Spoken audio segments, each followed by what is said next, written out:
Spirit Life! Hey, Spirit Life, this is Bruce on the 40 Days of Life, and I have with me a very special guest. My honor and privilege to introduce Catherine Davis, who happens to be running for governor in the state of Georgia, but who also happens to be one of the most prolific pro-life advocates who's been fighting for the rights of the unborn and to protect the innocent for many, many years now. It's my great honor to introduce you. Thank you for joining me. Thank you for having me. I wanted to just start and ask you to share a little bit about yourself. Tell us some of your story. Well, I got involved on the life issue because I've had 2 abortions myself. I was in college both times, once in undergrad and once in grad. And I just felt like I didn't want the responsibility of a child. So I chose abortion, even though I knew that my mom would have taken any baby that I had and raised it. I was kind of selfish back then. Um, but I really hadn't addressed the issue. Something profound had happened when I had those abortions. With the first one, I knew that I couldn't fix it. I couldn't go back and put that baby back inside of me.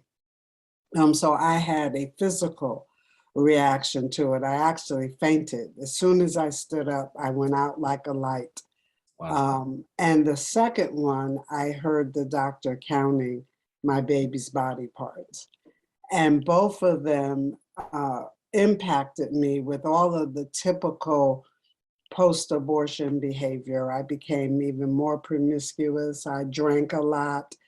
I did drugs. I did all the things that you will find most post-abortive women do, until the day came when I had to face what I had done. I had to acknowledge that I had taken the lives of my children.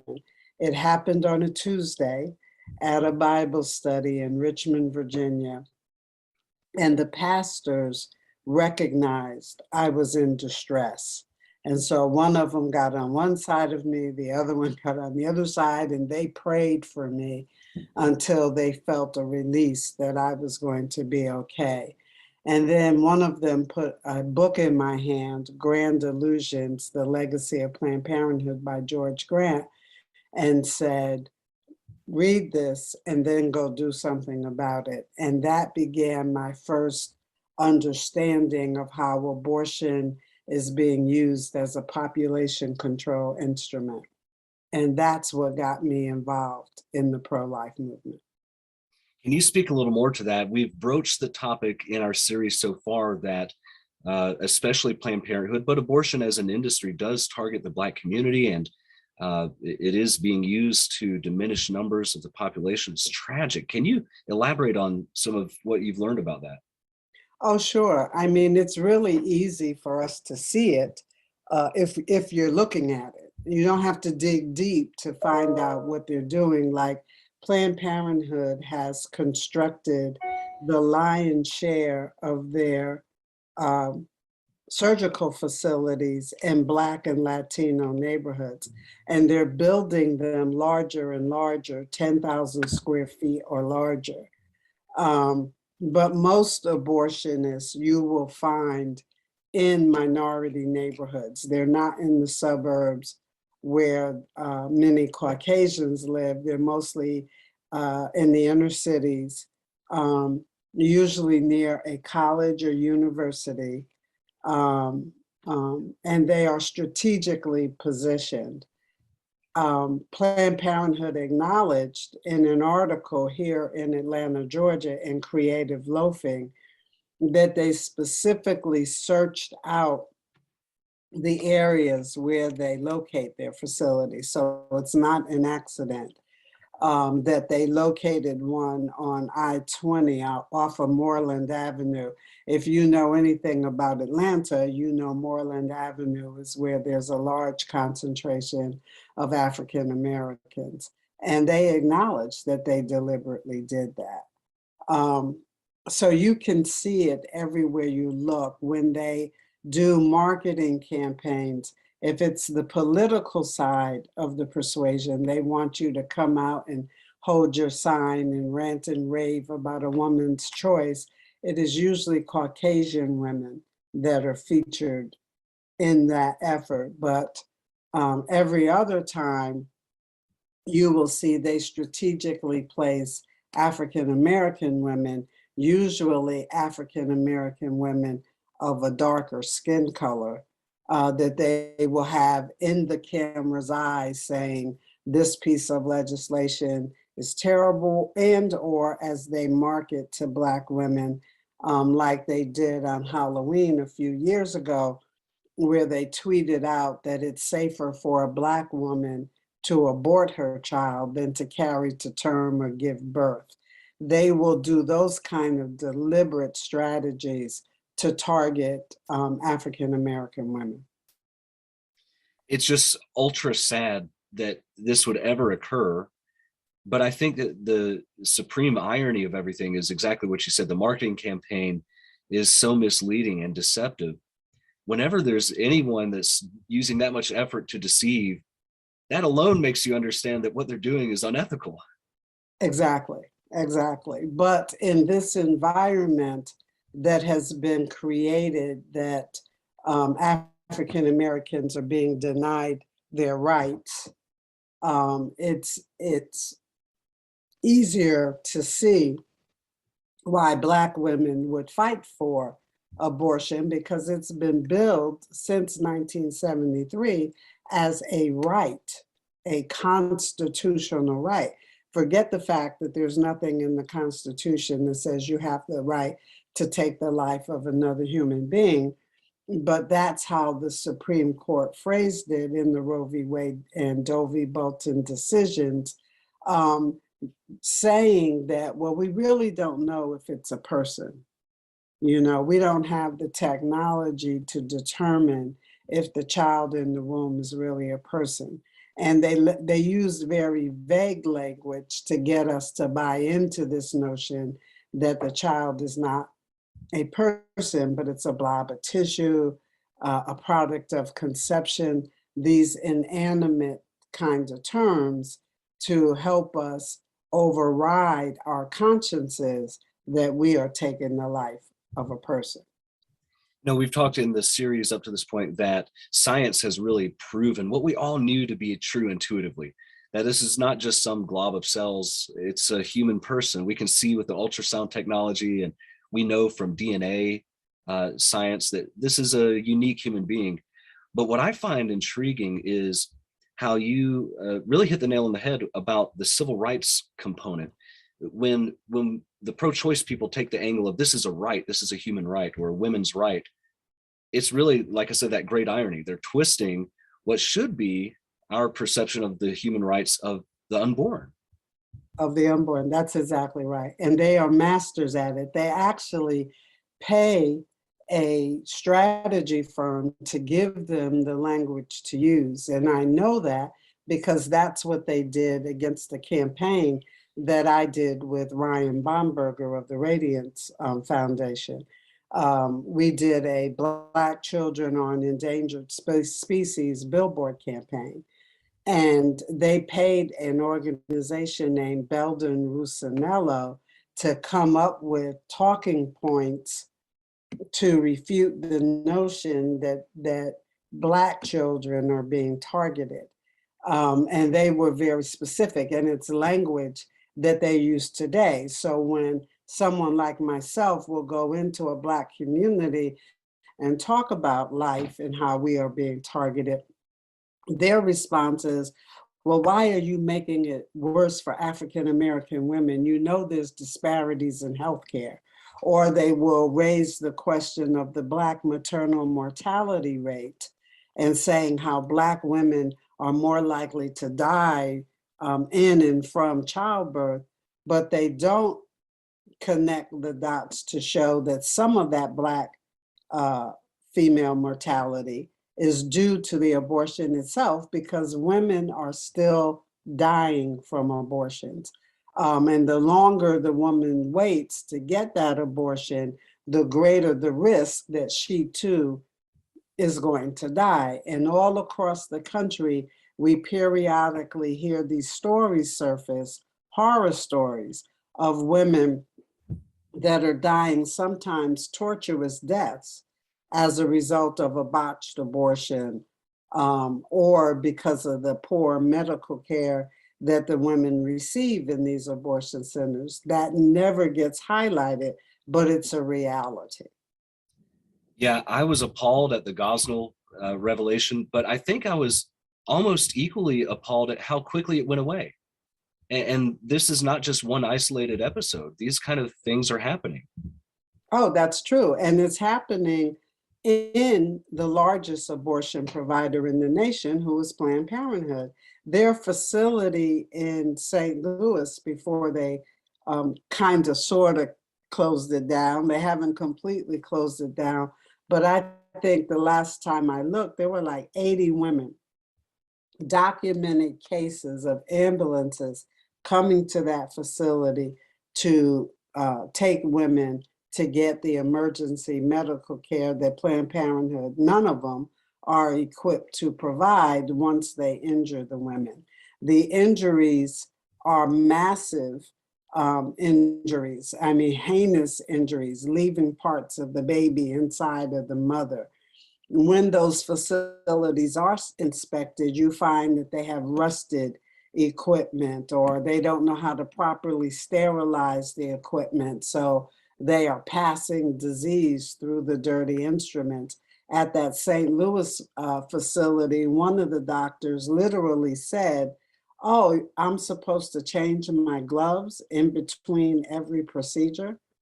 It is documented in the report that the state did, and yet people will fight to keep those facilities open and will not hold them accountable for what they are doing. And it's unconscionable, but the media is on the side of population control.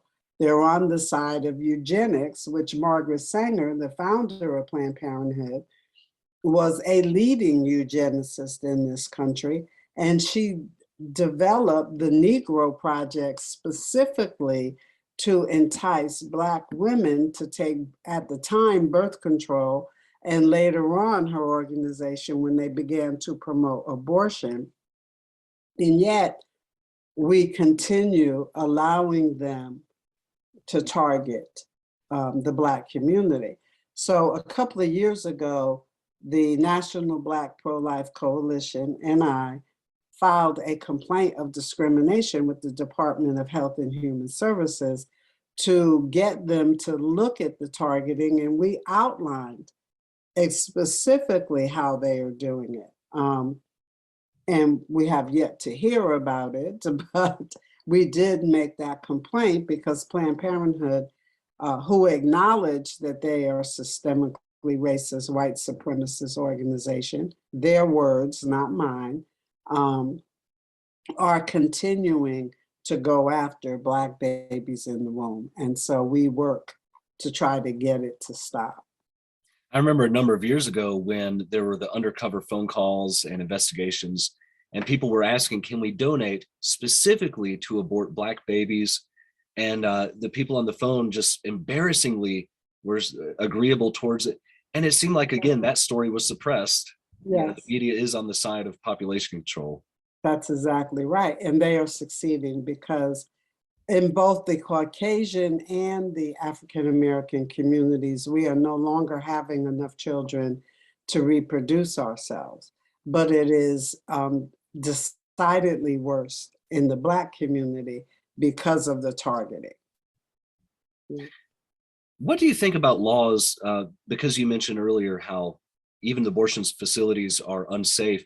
What do you think about the laws that state that a abortion facility must have hospital admittance privileges or things like that? Are those just a tricky way to get around and find a loophole? Or is that proof that the pro-life people really do care about life? I think the laws are proof that the community cares about life. The problem we face is that many of the communities don't enforce the laws that are on the books. So even if you inspect an abortion facility, which here in Georgia, I can't tell you the last time one of them was inspected. There's no enforcement of the law when they find a violation. And so the question becomes, is the law worth the paper it's written on? It's wonderful to say, yay, we got these laws passed. But it's another thing if the state is not going to follow up and make sure that every abortion clinic follows the law to its letter. And because they don't, we continue to have all of these issues with injuries, with just the behaviors that they show to women. Women are not valued in these abortion clinics at all. There were reports of some doctors even slapping and beating the women if they cried too loud. That's what got one of the things Gosnell did. One of his patients talked about how he slapped her because they didn't medicate her properly and she could feel the pain, and he slapped her and told her to suck it up. And he's not the only one. That's happening across the country. It happened in Baton Rouge, Louisiana. You see these reports, and yet there's no repercussion to these people and how they treat women. They do not value women.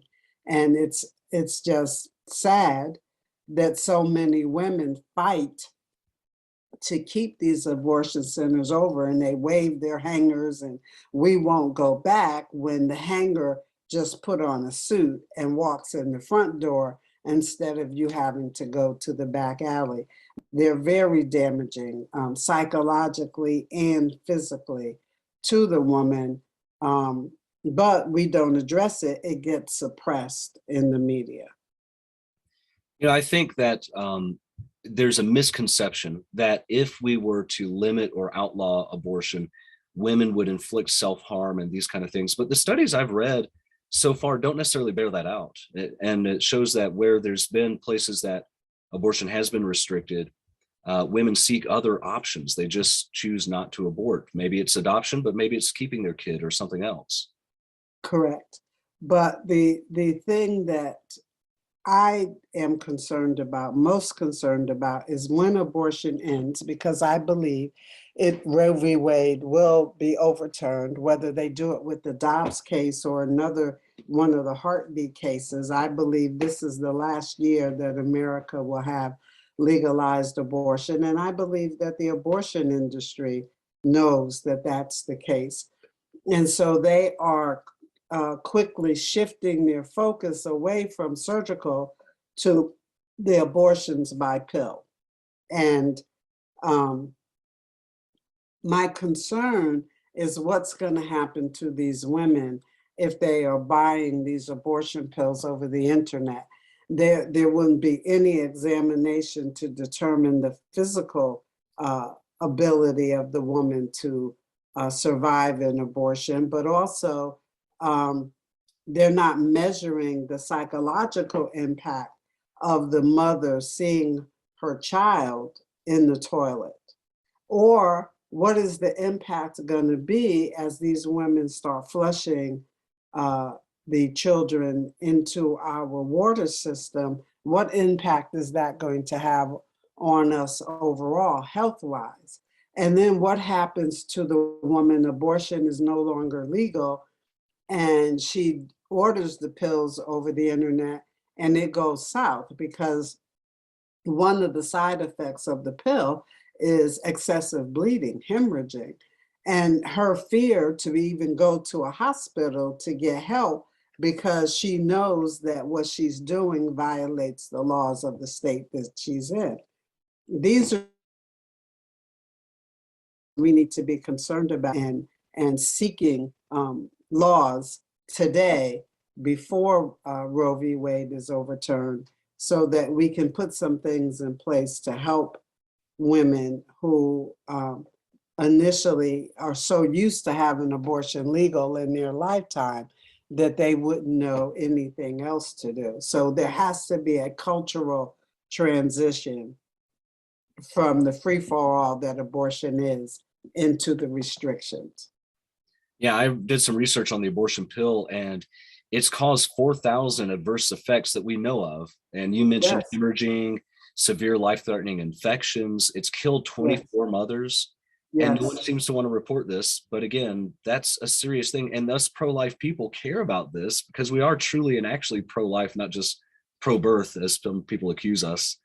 exactly. And I'm totally Mhm. with you. I agree. We've got to have a two-pronged approach because we have to culturally make life valuable again and show that keeping a baby and those kind of things, being responsible, is the right way to go. But I do also agree with you that we've got to tackle the legal side of things. I wanted to see if you could speak on that side of it with the laws that we have in place or laws that we want to implement for the future. How is that an important part of the pro-life movement? Well, I think the best example we can look at is what happened when slavery ended. When slavery ended, we went from a slave economic system to now the slaves were free. And so there had to be a period of transition. One, because the slaves were used to being slaves, they had been slaves, and now they're free and having to make life on their own now because they're free. And so how were they going to get jobs and buy property and farm and do all the things to maintain life? There had to be a period of transition. We called it Reconstruction. So we have to have a similar kind of period for transitioning, I think, from abortion society into an abortion-free society. And so those are discussions that have to be had. Do I have all the answers? I don't. I'm not sure of how we transition. I don't know. But I do know that it needs to happen. And so, like here in Georgia, when I win the governorship, I'm going to put together a committee to begin to look at that because how are we going to help these women who will be hurting women because they've come to rely on abortion as a form of their birth control? Yeah, that's been one of my biggest frustrations with trying to put aside misconceptions that people always want to bring up rape or incest or some of these extreme cases, which really account for less than 1%. Whereas most of the time, by and large, it looks like women are choosing this as just an alternate form of birth control. That's exactly right. And that's what they were encouraged to do. Yeah. Um, Planned Parenthood would never publicly admit it, but they did admit it in a session that I did several years ago at a law school here in the metropolitan Atlanta area. And we were having this discussion, and Planned Parenthood sent a representative to try to refute everything I was saying. And I asked her, so what you're doing is advocating for abortion as birth control. And she looked at me like I had antenna growing out of my head and said, absolutely. And that was the first time I'd heard someone acknowledge what their goal was. But yes, many women are using it um, as a form of birth control. And the same is true with those who are being sex trafficked. Their sex traffickers um, take women prolifically to these abortion centers and they won't report it. They won't talk about the women who are being coerced into the abortion decision. The statistics say 64% of the abortions are coerced, but they won't talk about that. And we see this cycle, and it's again a convenient form of birth control that doesn't hold the woman or the dad accountable. And that's the problem with the rape and incest exception. The child gets the death penalty for the sins of the father. Um, that should not be. And the reality is that most women who are raped don't choose abortion. they choose the life of their child, whether they give the child up for adoption or raise the child themselves. But we would never know that because it gets lost in the argument that you shouldn't punish the woman she was raped. But abortion is just as violent as that rape, even more violent as they dismember your child, right? And so most women don't choose that. They choose life for their child, again, allowing abortion or raising the child, adoption or raising the child themselves. You mentioned a really pertinent analogy, and I've sometimes wondered if I'm able to use the analogy, if it's accurate or if it's even appropriate, because I don't have an ancestry that had to face slavery. Actually, the Wham family came to America with a covenant to never own slaves. So I'm proud of that part. But when you talked about the ending of slavery and the ending of abortion, I've seen so many correlations. Can you elaborate on that just a little more? Well, abortion and slavery are companion in my brain. Now, let me explain. My brain can be a strange place to be, but they go hand in hand. The very same principles that the United States used to enslave people and keep them enslaved are the very same principles that they use to take the life of the child. They deem the child not a person. They deem the slave property, not a person. And they apply those same principles. So they really do go hand in hand if you look at history. And that is the thing that most people don't talk about because they don't know, they don't realize what the basis of the Dred Scott and Plessy versus Ferguson cases were. But if you look at the principles that the court used, they're identical to what they use um, in abortion. And we need to stop it. And we need to take affirmative steps to transition the culture away from devaluing life, because the devaluing life has now spilled into every area that we look at in this nation. You have young people who will just as soon shoot you in the street as talk to you. You have people who will beat, stab, shoot, run over with cars, people, because they do not appreciate the value of life. They don't appreciate the imago Dei, that we are made in the image and likeness of God. And they have taken the very principles of us being made in God's image and used it to keep us fighting one another on something we didn't have anything to do with, which is the color of our skin.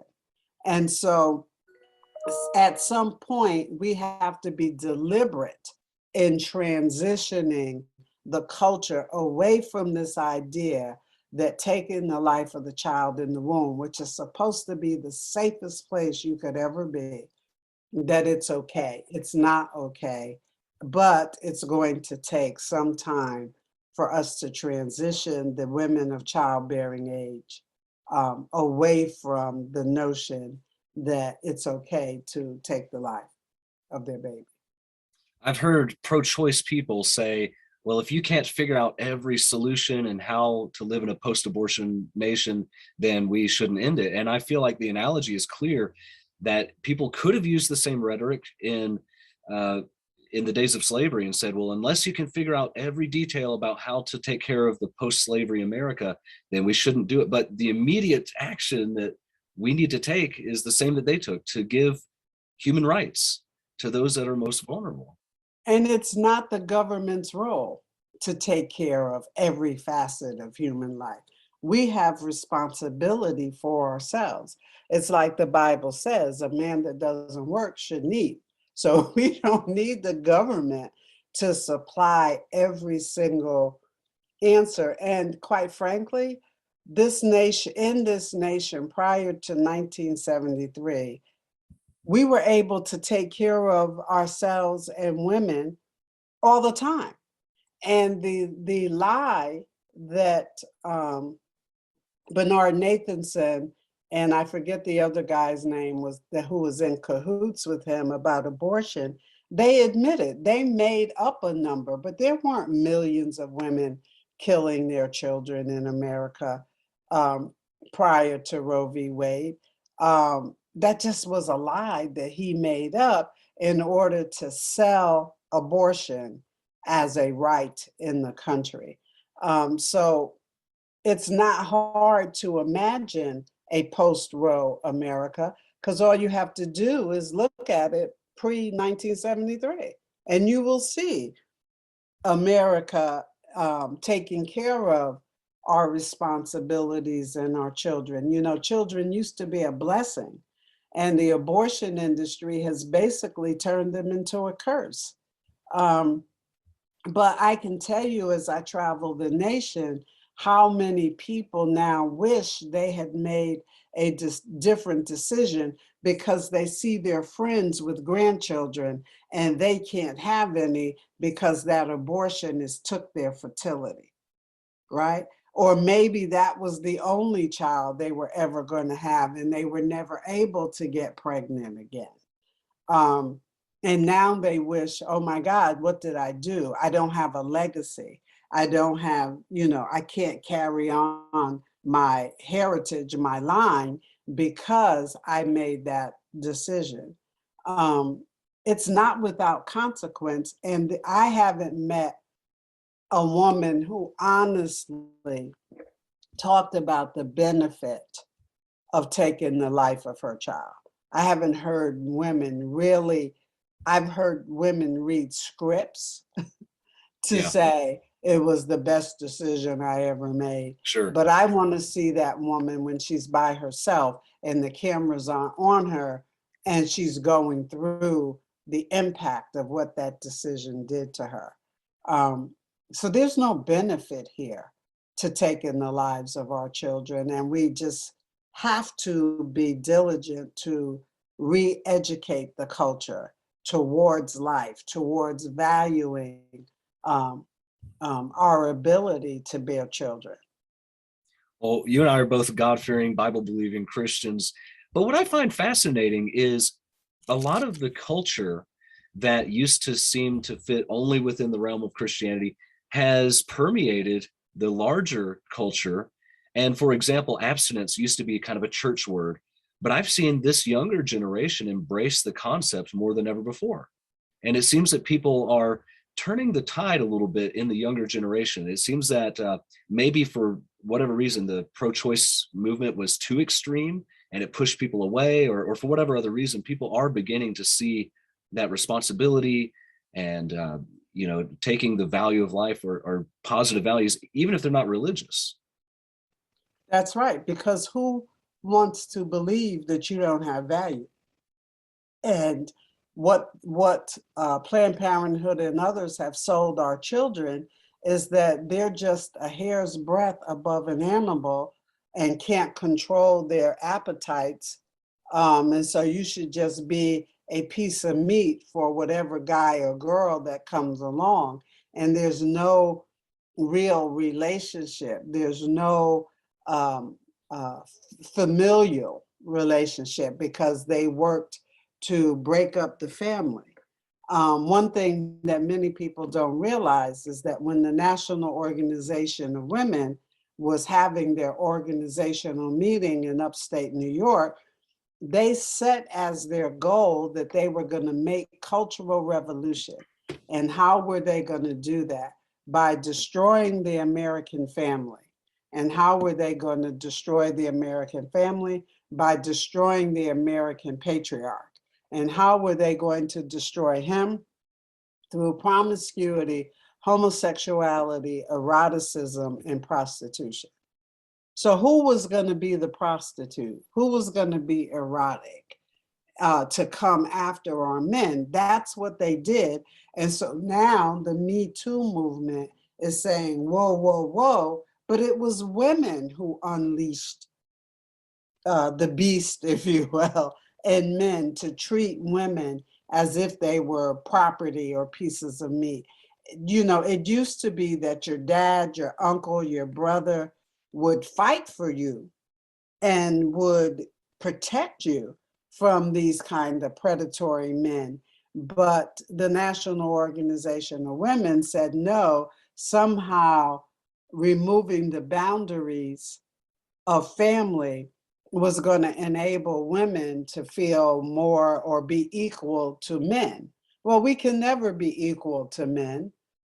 And a man can't be equal to a woman because we're made differently. We have different roles and functions. A man is, weaker than I don't know what. He can't bear a child, but women can, right? So, we have this system that was put in place to destroy the family, and in destroying the family, they destroyed the value of life. And so we have this constant tugging against each other. But yeah, the younger generation realizes, wait a minute, I'm not a piece of meat. I have value. And you should appreciate me for my value. You shouldn't devalue me because you want to make me a sexual object. No, I'm not going. So you do have more who are choosing abstinence and or choosing to be celibate if they have already engaged in sex, and saying no more. I'm not going to allow myself to be treated that way. I'm loving it. And I'm totally on the same page with you. I know that abortion will end. I think that Roe will end soon, but I also believe that culturally that abortion will end, the desire for abortion will end. That's what I've been praying for. Yeah. But in that note, how can people in the meantime, we talked about some of the cultural ways, but how can people be involved on the governance side of things, with politics, with legal side of things? And why should they even care about that side of things? Well, one of the major issues we have today with politics is killing us, if we tell the truth. And we were trusting that certain people who had an R behind their name or a D behind their name, that their values were the same as our values. And we are finding that that's not the case today. And so people should care, because the political operatives are stripping away our freedoms and are taking away our abilities to decide for ourselves the kind of society we want to live in. Um, and as we are maturing as a society, we decided we don't want to be a society that takes the lives of children in the womb. You can conduct polls all across the country and it comes out, yeah, we don't want that, or we want it severely restricted. And yet our politicians keep moving the goalpost. We get more and more laws, and they find out more ways to move it further and further away from what the people are saying that they want. I think we have to rise up as one voice and let the political operatives know this far and no further. We're not going to allow you to continue stripping away the real constitutional rights that people have, the right to life, liberty, and the pursuit of happiness. And to put some barriers to them being able to continue to take away the rights. And it begins with those in the womb. These are people. And the abortion industry long ago acknowledge that these are people in the womb. They know that it's a child. They no longer say that it's a clump of cells or a product of conception. We say it, the pro-life community, because we're working hard to prove that it's a person. But in this day in society, the women will tell you, if I don't want to be pregnant, you shouldn't make me have to be pregnant. And that is why we need to stop looking at this issue of life as if it's a political issue. It's not about politics. it's morally wrong to take the lives of the innocent. People look at me and say, well, you support the death penalty. And I'm like, you're trying to change the conversation. But if you want to change the conversation, let's change it. People that usually get the death penalty are not innocent, right? They've done something that landed them on death row. Now, sometimes that we get it wrong, and I understand that, but every child that goes under the abortionist knife loses their life. And that should never be. They should have every bit of a right to live the same way we do. And the only way human beings can come into this world is through their mother's birth canal. We haven't quite gotten where we can create a person outside of the mother. Yeah. So we need to stop pretending that the answer is political and begin to treat it like it is. It's a moral issue. Well, as we're entering Black History Month, I thought it was extremely appropriate that you brought up the fact that abortion does target the Black community. And I think that we're writing a new history, a new Black history in this country. And I've heard people say that this is the start of a new era. What would you say to that kind of idea? I say that it's true. I say that we are now beginning to really tell the true Black history. The true Black history is not just the 4 or 5 names that we hear every February as being movers and shakers, the guy who invented the shoe machine or the stoplight, or Charles Drew and the blood thing, and the peanut guy whose name is escaping me right now. But if you look at Black history, you will see our fingers in every area of life in America. We were more than slaves. We were more than, you had men like Frederick Douglass who taught himself to read, got his freedom, and became an advisor to presidents. We don't hear much about him. And in fact, one of the statues they tore down in DC was that statue of Frederick Douglass. I forget the name of it, but they tore it down like we want to erase this history. Why? This man is the epitome of freedom, and he never yielded his principles or values to the political mantra. We don't talk about other doctors like Dr. Patricia Bath, who did LASIK surgery, the inventor of LASIK surgery, because she wanted to help her mother who had cataracts, or Vivian Thomas, who was a man who pioneered heart surgery. Most people have no idea. You say Vivian Thomas and they'll look at you and say, who is she? It was a he, and he is the one that pioneered heart surgery. We don't look at the inventors who contributed to the cell phone so that we can walk around with our phones in our pockets today. We don't look at the CEOs that led major corporations like Aetna or American Express. You would never know that Black men held those positions. Why? Because they keep promoting this, broken community that is the victim of racism. Well, the celebration, if you will, of Black life is in America is that we overcame the oppression. We didn't allow the oppression to stop us from engaging in the culture. And so we had millionaires. We don't talk about the first Black millionaire was a woman named Madam C.J. Walker. We don't talk about her. We don't talk about the Black bankers or Black Wall Street, other than to say, oh, they bombed Black Wall Street in Tulsa.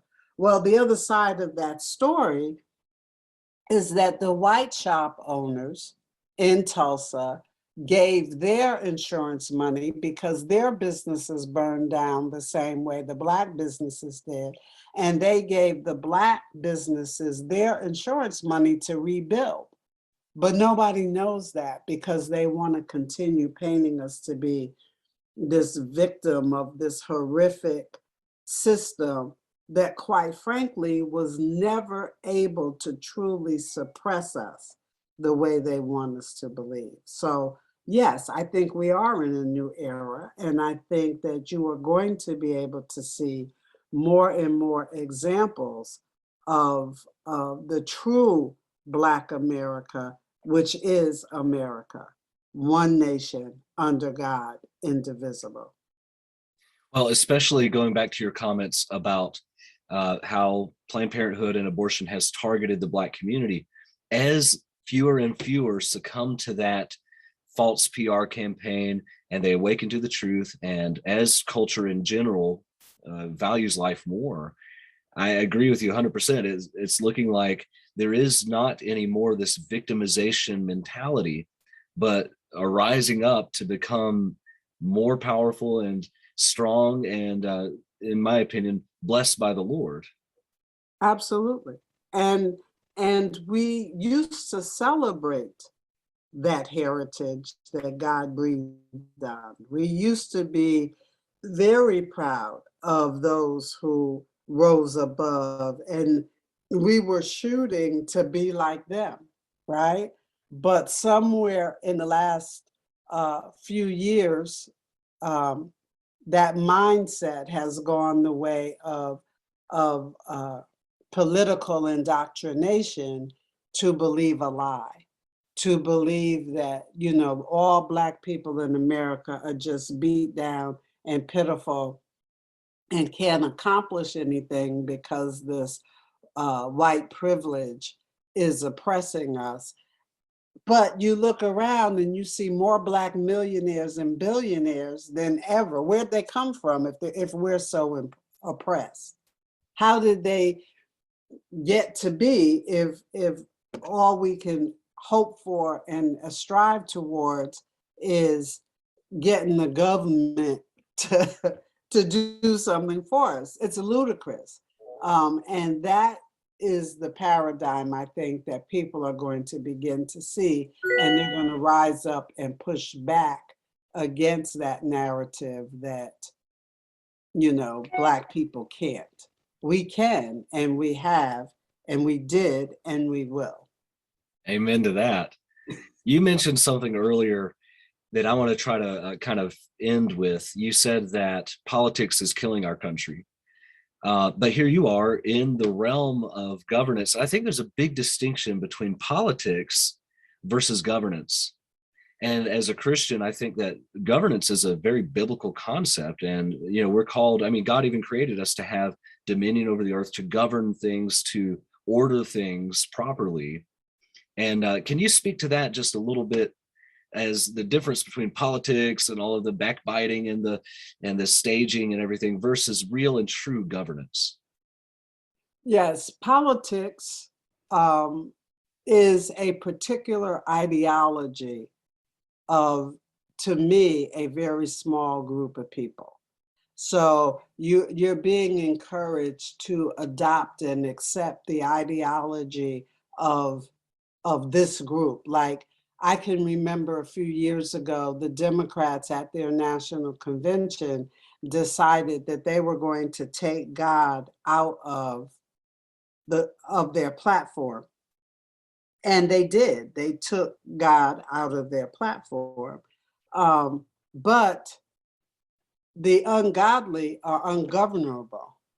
They are not going to submit to the rule of law. And that's what politics promotes. Politics promotes you to be ungodly. They don't want God in the marketplace. They don't want the Lord to be prominent in anything. They want to tear down the 10 Commandments. And it's the same whether the person has an R or D behind their name. my friend calls it the uniparty. They're one and the same. Yeah. But governance, the Bible is real clear. The government shall be on his shoulders, on Jesus's shoulders. And that is not one that is seeking to indoctrinate you into a certain lifestyle or into certain behavior, but it's looking at setting parameters so that the rule of law prevails, so that you can be governed and not be lawless the way is happening all across our nation today. So if you look at politics, politics has communities talking about defund the police, and now those communities are overrun with crime. Even the Congress people are being shot at and carjacked and everything because there's no rule of law. Politics will allow the taking of lives all the way up to birth, as the former governor of Virginia said he wanted to allow the children. This is a pediatrician. He wanted to allow them to be born, and then the parent could decide whether or not that child lived or died. Appalling. It's appalling. And that is what politics will get you. Politics will allow people to walk across our borders without any consequence. But those of us who are trying to live by the rule of law, we have a different standard. So if we try to do something that violates that rule of law, they're going to put us in jail forever, just like the January 6th participants, whether you believe they were trying to create an insurrection or not. Our laws say you are entitled to a speedy trial. These people are in jail for all over a year, and they still have not had their cases heard the way the Constitution guarantees us. So that's politics. And that is not what we need. We need the rule of law to be the natural law to be able to govern our behavior so that we are not reduced to this animalistic behavior that we see happening in our culture today. I'm so glad that you're involved in governance and that you're bringing some common sense and some godliness to this arena. Where can people find out more about you or your campaign or things like that? Sure, it's CatherineInTheCapital.com. That's Catherine with a C, ATHERINE in thecapital.com. And I would love it if you all did check me out and see what I'm about. Thank you so much for being part of the program. It's my deepest honor that you came on and spent so much time. I could talk to you much, much longer. In fact, I'm fascinated with just hearing your wisdom. And you've definitely been such a blessing to Spirit Life and all of the viewers. Thank you. Thank you. Thank you for having me.